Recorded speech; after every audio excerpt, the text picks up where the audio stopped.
Well, Alex the Railroader here again for another quick update. So remember last time I was telling you I was going to try to repair that LED headlamp in the front of the locomotive? Well, I did it. So I'm here at my computer desk and I'll show you. Okay, so that's the old LED. It is a 3mm LED, probably a 12 volt. I do not think it has a built-in resistor because the second I put the locomotive on the track for the first time since I redid the wiring, it just blew. You can see that the tip of the LED is not rounded. That's because I think the manufacturer sanded it down in order to fit it into the headlamp of the locomotive, which is exactly what I had to do to mine. So anyway, I bought this LED here. It's also a 3mm rounded dome headlamp. Just like this one, it is also yellow. And this one can operate from 5 volts to 15 volts. It's a ultra bright. I'll show you here. It says it's from Lighthouse LEDs. I'm really happy with what I bought. I bought 2 of them actually, just in case I needed an extra one. And I went through the hard process of installing the new headlamp, and I'll show you what I did. So I have my locomotive set up here on a test track. As you can see, the headlamp is working. If I cover the headlamp, you can see that it is on. So, there we go. So, yes. So the headlamp is functional, everything. It was kind of a story. So the headlamp pulls right out of the locomotive. You can literally just lift it, and with a little bit of tugging, you can get the little forks in the LED to come right out. But the interesting part was once you remove the headlamp, trying to get the old LED out of it was not easy, because the whole thing is sealed up by the manufacturer. So I had to take a box cutter blade and cut around the outer edge of the headlamp and then remove the little plastic housing that holds the LED in place. It's the clear part that looks like the lens or the glass of the headlamp. Anyway, remove that, fix the LED. I was a little afraid at first because I thought that the ones I bought were identical to the one that was already in there, which would mean that these would blow too. However, thankfully they're not. The ones I bought have a built-in resistor, and they will resist the current enough that they won't blow out. Cool thing is that this is a DC system. This is not DCC, despite the fact that the headlamp is on it and the locomotive isn't moving. I've actually got the speed controller at just over 15, which is enough electricity to power the headlamp, but not enough to move the locomotive. So I'll go ahead and reverse the locomotive,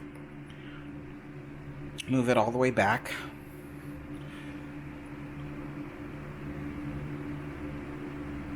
And then I'll show you what the headlamp looks like when the locomotive moves forward. So first the headlamp turns on, and then now the locomotive starts moving. The headlamp is very bright right now. It's a lot brighter than it was a second ago when it was sitting idle. And we're moving it pretty decent. This is just about the fastest speed I would have it moving on the layout anyway. Let's reverse it again, and I'll show you the maximum speed I feel comfortable running this, because I'm not sure how much juice I can pump into this before the LED can't resist the electricity anymore. Might not be a problem, but I spent so much time working on this, I don't want to risk it. So I'll move it to speed 50. There we go. And that there is the fastest speed I would ever have this locomotive run on my layout. So I don't know if any higher of a voltage will pop the LED. Doesn't matter. 50 is the highest speed I'll go anyway, and it'll do that. So overall, I'm very happy with this repair. I think I've done a good job. This came to me completely non-working, non-functional. Some of the wires had their insulation burnt right off of it, which is why the thing didn't work. As soon as I fixed it and put it on the track, the headlamp blew out. So I've repaired everything, and it is pretty much as it came, straight from the manufacturer right now, minus the DCC chip, which I can always install later. Easy to reinstall it. So anyway, I'm very happy with this, and I should be getting a new set of Gondola cars later today, so I'll cut back to that in a second. Anyway, this was very successful. Alright, so as you can see here, I got my new Gondola cars. I really like them. They've got a very basic flat color scheme, but I can weather them and stuff in the future if I wish.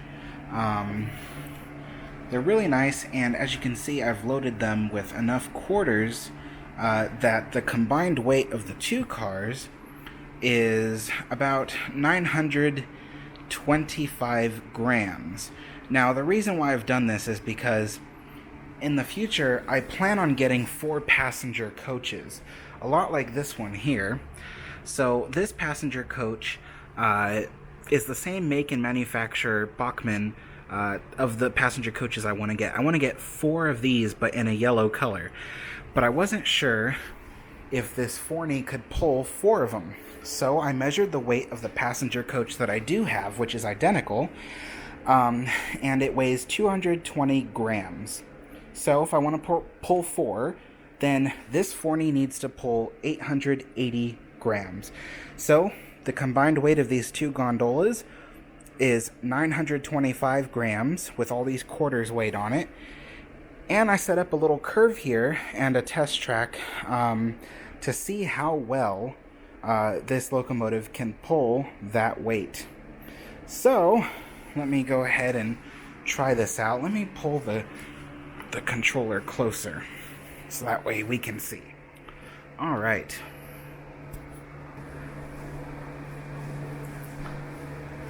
All right. No wheel slip at all. And it's pulling both cars. We're going at about speed 30 right now, which isn't much. But the locomotive is doing just fine. So that was a successful test. That means that if I wanted to, I could probably pull about 5 of those passenger coaches with this one locomotive. So that was a successful test. Let's do this in reverse real quick. You probably want to see that too. Speed 30 in reverse.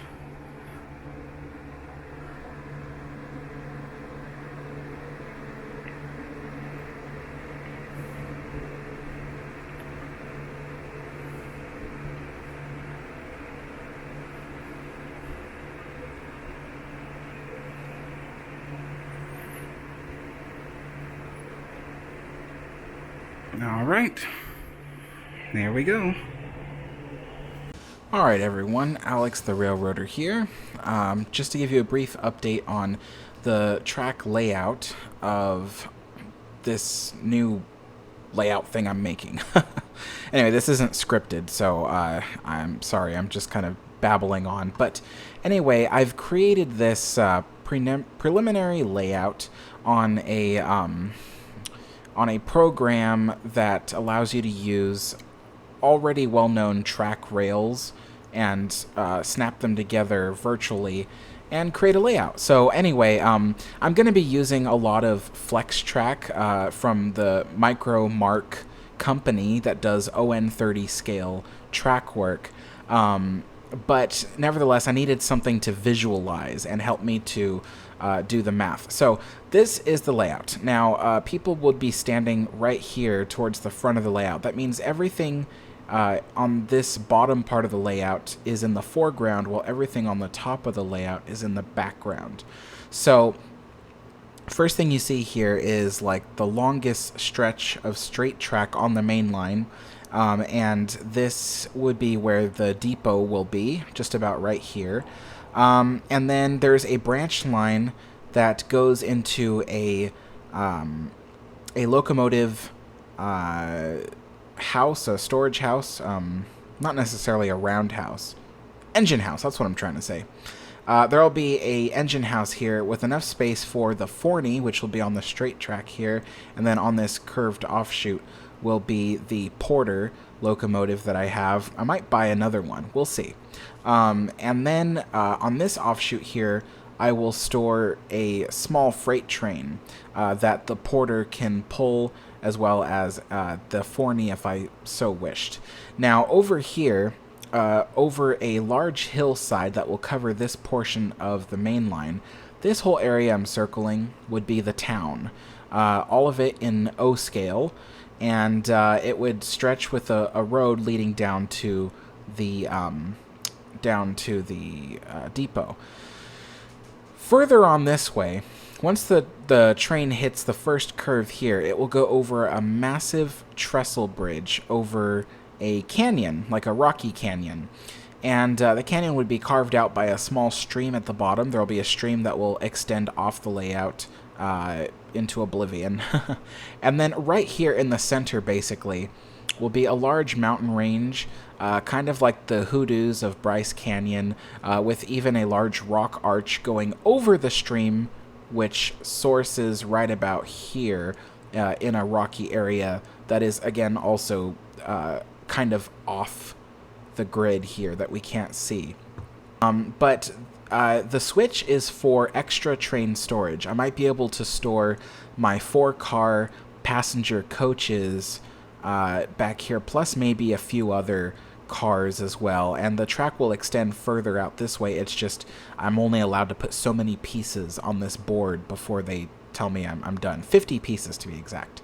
So anyway, as the train continues on this way, it goes through this tunnel, and inside the tunnel will be these caves. I'm thinking like a rainbow cavern, like the Mine Train Through Nature's Wonderland.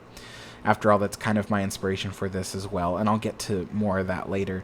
But as the train comes around this way, I might do some more like desert landscape, maybe even a small forest in this corner. Yeah, maybe that will work better, a small forest. And then back to the depot. So the idea is that this is an old western mining town, that people live here, and the mines will be inside of the mountain range here. And I don't know, however, that it will be set in the olden times or modern day. If it is modern day, it'll be like a tourist railroad, but if not, that's pretty much it. Now, the inspiration I have for it is the Thunder Mesa Mining Company. I've pulled this up on Google. It is a ON30 scale layout, and I've always liked Thunder Mountain and Mine Train Through Nature's Wonderland, and I kind of thought that I could do the same thing, just with my own twist, my own layout, my own ideas. But I really like this, and I don't make a habit of copying other people's work. It's just that I saw this and I realized I really want that. I really do. But I mean, it's not going to look the same as this. It's just going to be reminiscent of, and it's going to be my own twist on things. And so, yeah, so that's pretty much what the idea of the whole thing will look like. As for the rock work, I wanted to do something like this where I would use this foam board and carve out the rocks.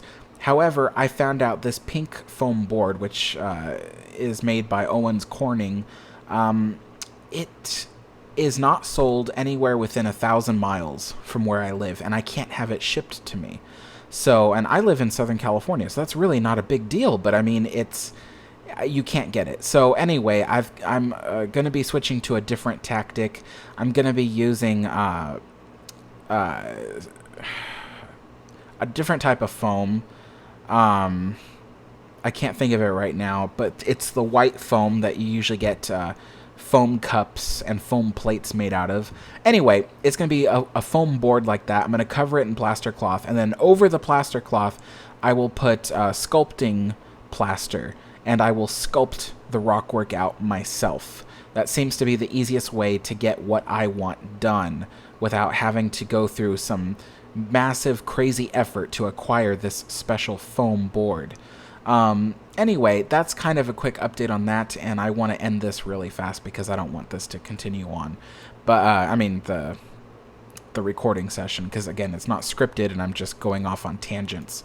But that's the idea, is it will look a lot like Thunder Mesa Mining Company, or Disneyland's Mine Train Through Nature's Wonderland. As for the 4-passenger coaches I'm going to buy, Bachmann sells these, and I'm going to buy 4 of them. They're not all of them will be combine cars. There's a few passenger cars, and I'm going to convert one to an observation car. So anyway, that's the idea, and that'll do it for this update. Thanks.